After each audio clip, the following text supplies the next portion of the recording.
Speech Part 1. Good morning, ladies and gentlemen.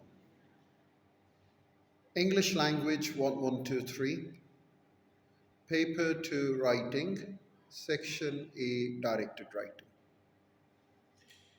Speech.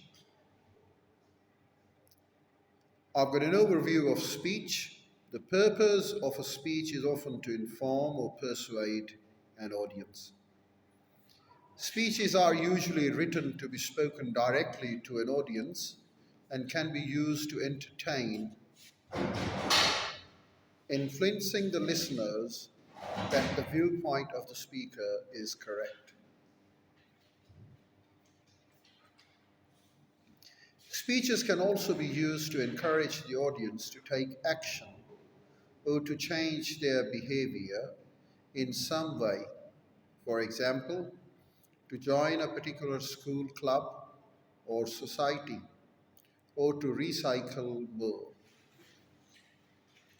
The ways you use language and vocabulary when writing the words of a speech will depend on the audience and the purpose you are writing for. For example, in a speech to a group of teachers and parents, giving your views on a recent proposal, formal language is most appropriate. Tips for writing a speech. Choice of language. Think about the audience that the speech is for. Are you giving your speech to a group of people you know or do not know? Or a mixture of both? If you know your audience well, you may be able to relax a little, but a speech is still a formal kind of talk and would usually not include slang. Whether your audience are likely to disagree with what you say, you will need to consider any possible objections and deal with them. Use language carefully to make objections seem less significant.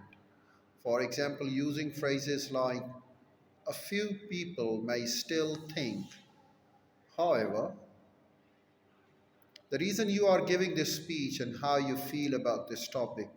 Try to imagine the words of your speech as you would speak them out loud. Your tone of voice must match your message, so choose words that appeal to the emotions of the listeners. Focus,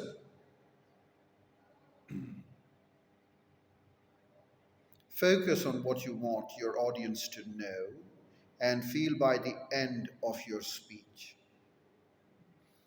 How to engage your listeners. For example, you might use inclusive words or phrases like we, all of us, and are to make your listeners feel that you are all on the same side. Organization. Plan where you want to finish your speech and how you will get there before you stop writing. The structure of a speech is usually in three parts. For example, an opening, a well structured, supported, developed argument, a powerful conclusion. First of all, an opening that grabs your audience's attention and makes the overall topic of all your speech clear. For example, pose a question to the audience where you can predict the answer. The second one, a well structured, supported, and developed argument. For example, to support your argument, you might use real life examples or anecdote. The last one, the third one, a powerful conclusion. For example, group your final words or ideas in threes to help make them memorable, or end with a thought provoking question or image and thank your audience for listening. Organize your ideas into paragraphs as appropriate. This will help you to develop and support your points convincingly.